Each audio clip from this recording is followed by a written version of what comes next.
আসসালামু আলাইকুম রহমতুল্লাহ।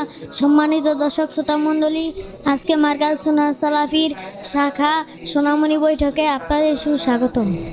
মার্কাজ সুন্নাহ সালাফির কয়েকজন বন্ধুর মাধ্যমে একটি সংক্ষিপ্ত নাটিকা দেখে আসি। আসসালামু আলাইকুম রহমতুল্লাহি ওয়া বারাকাতুহু। ছাত্ররা তোমরা কেমন আছো?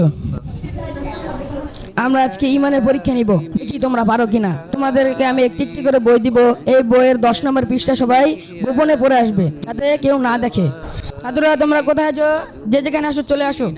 তোমাদের যে কাজটি দিয়েছিলাম তোমরা কি সেটি করেছো? জি, ডান দিক থেকে একজন একজন করে দাঁড়াও। আমি আমার ক্লাসরুমে শিক্ষকের টেবিলের নিচে পড়েছি, আমাকে কেউ দেখেনি। এবার তুমি বলো।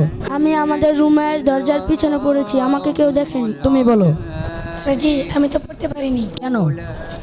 আমি যেখানে যাই আমাকে সেখানে একজন দেখে, তাই আমি পড়তে পারিনি। সে কে? তিনি হলেন আল্লাহ সুবহানাহু ওয়া তাআলা। আমি যেখানেই যাই না কেন তিনি আমাকে দেখে ফেলেন।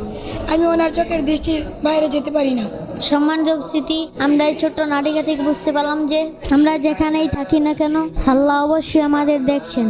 অতএব আমরা যে কোনো রকমের পাপ করার আগে আল্লাহর কথা স্মরণ করে পাপ থেকে বিরত থাকি। আল্লাহ যেন আমাদের সবাইকে সেই তৌফিক দান করুক। আল্লাহুম্মা আমিন।